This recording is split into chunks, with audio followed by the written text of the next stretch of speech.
final video of my MLS scouting process is here. We're looking at the forwards today, but do check out the videos for the defenders and midfielders if you haven't already. Links in the description down below. And let's not waste time here, right? I'd love to jump into things with a hidden gem or an under-the-radar type of player. No, we're not going to do that. Sorare has pivoted to in-season being the primary money-making mode of play, so the game now less revolves around scouting for the future and more heavily favours scouting and purchasing for the now. So the very, very, very obvious forward that I'm going to be looking at to add to my front lines for the 2025 season is Lionel Messi of Inter Miami. Now, in case you're unaware of who this player is, here are his SoFi scores for the last season. He scored 6 100s and then another 5 95 pluses.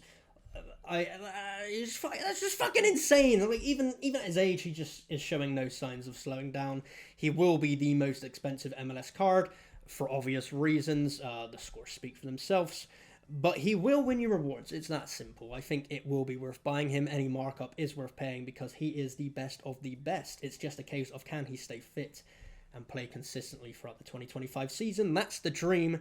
And, you know, with Messi, there's always that little, feeling, that musing in the background that he could be jetting off to fucking Saudi or back to Europe at any point, blah, blah, blah, but fucking whatever. I do think he's here to stay for the 2025 season. Looking at the Sorare data top 10, and Benteke had a great season last year. I think he actually finished as the regular season top scorer, but maybe it's just me. There's something about fucking DC United that I just don't like. I don't think they're a very good team. Sorry to any, fucking DC United fans watching this. The internal bias is definitely coming out here. But with Benteke getting a year older and DC United notoriously being shit at football, he is someone I would want to avoid in my front line for no particular reason. No, the player I'd be looking at here is Diego Rossi of Columbus Crew. They're a better team and he's a better player. And as with a lot of forwards, I find it quite simple. He either gets a decisive or he does not get decisive. That's what's going to affect his scores, basically. But Rossi was fresh back into the MLS after a stint in Europe, and he smashed it for the most part first season back. He helped Columbus Crew finish second in the regular season. Big questions whether his teammate and other top scorer in the MLS for forwards, Cucho Hernandez, stays or goes, which could affect Rossi's outputs, of course. Could mean less assists if, a worse forward is up top with him. You know how it works, but in any case, I'm a big fan of Rossi, and simply, I think he is too good for the MLS. The decisives will come from him at the end of the day, and Columbus Crew should be another top team next season with or without Cucho Hernandez. And then another player I have to mention as an option that I'm looking at is new Cincinnati signing Kevin Denkey. Now, Cincinnati spent 15 million on this young man, so the pressure is, certainly on for him to come over and replicate his scoring feats in the MLS. And I will caveat, this is certainly not an under-the-radar type of transfer with a price tag like that. He will be heavily sought after on the market from other managers. I have no doubt in my mind about that. But, it's for a good reason. His scoring exploits in Europe were impressive, at his fairly young age. And I will say, if Cincinnati do manage to keep hold of Lucho Acosta, who will play in the hole behind Denkey, then that is going to be a dangerous duo. A lot of my interest in purchasing Denkey would, revolve around the fate of Lucho Acosta, who is linked away from the club. But, in any case, Denkey is going to be a strong option to consider if the price is right. Now, perhaps one of my main targets and favourite option to sign after Lionel Messi himself is going to be MLS Cup champion Gabriel Pec. Again, we're not really breaking any boundaries with the players we're mentioning today, but Gabriel Pec is an insane talent at a fairly young age in the MLS. Will the Galaxy be able to replicate their exploits from last season? That's the question. Can't be too sure. But, there's no doubts they have one of the best attacks in the league. A front three of Pec,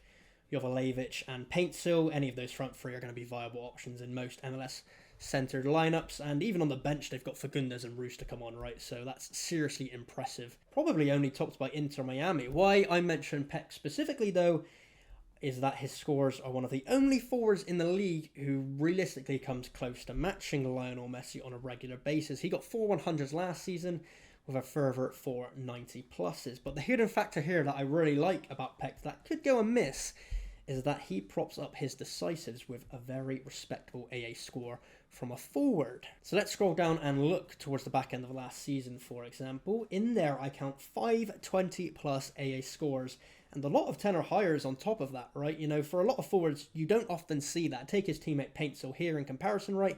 He's another great player, MLS Cup champion. He bangs out decisives for fun, but his AA is rarely going to be breaking that 10 plus mark. And this is why Paintsil, a lot of the time, as we can see here, is going to cap out at around the 80 mark for his SO5 score.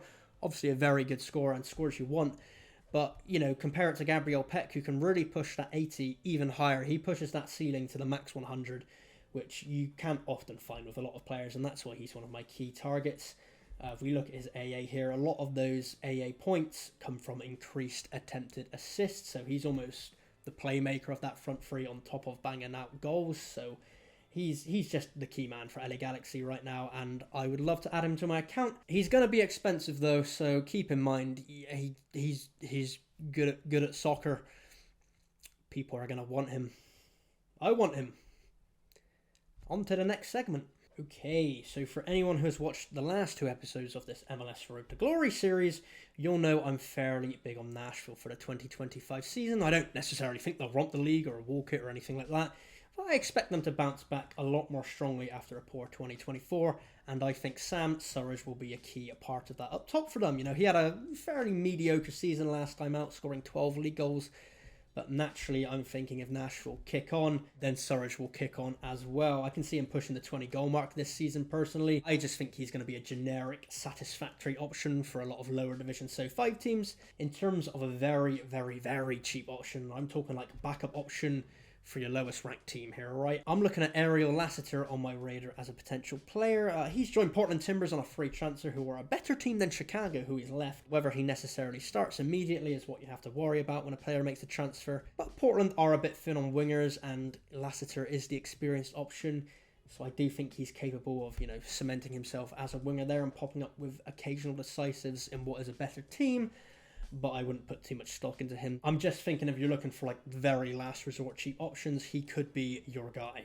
A player I'm really looking forward to coming back from his injury is Alan Velasco, a forward of FC Dallas. He recently signed a new and improved contract with the club actually, even despite only just coming back from his ACL injury at the back end of last season. Obviously, the worry is of a reoccurrence of that injury, right? You've seen it before with players. Once they have a bad injury in a certain area of their body, it becomes weakened and they're prone to getting one again, but that's just part of the parcel of football and, you know, the way the game and the injuries go. So we're going to ignore that and look at just his all-time scores, and they're fairly impressive, it must be said, because that's for FC Dallas, who are notoriously quite a shit team. They've seriously missed his input over the past season, especially now that Jesus Ferreira is joining the Sounders, right? Velasco will be the key man of the team, and I think he'll be a great option for anyone, maybe cheaper than some of the other options I've mentioned. It's just a case of can he stay fit and injury-free. So those are the main players I'm looking at for the 2025 season. As I've mentioned, there's nothing here that's going to knock anyone's socks off. But for me, the forward spot is a position that you really want to go in strong, as you're competing against the other forwards that managers will purchase. So Messi, Pec, Rodriguez, they're all going to be the main targets for me, as they'll be hitting those 80s, 90s, 100s. You know, buying someone who regularly scores 70s, it will always be helpful, but that's going to get outshone by the Messis and Pecs of the world who score 90 pluses every game week. So my plan in the forward spot is not to cheap out, and if I go for it, I'm just going to fully go for it. You know, I'm going to get the best of the best. That's the game plan here. Do let me know down below in the comments who you're thinking is going to be a good option in the forward spot for the MLS this season, and I'll catch you next time, because I love you.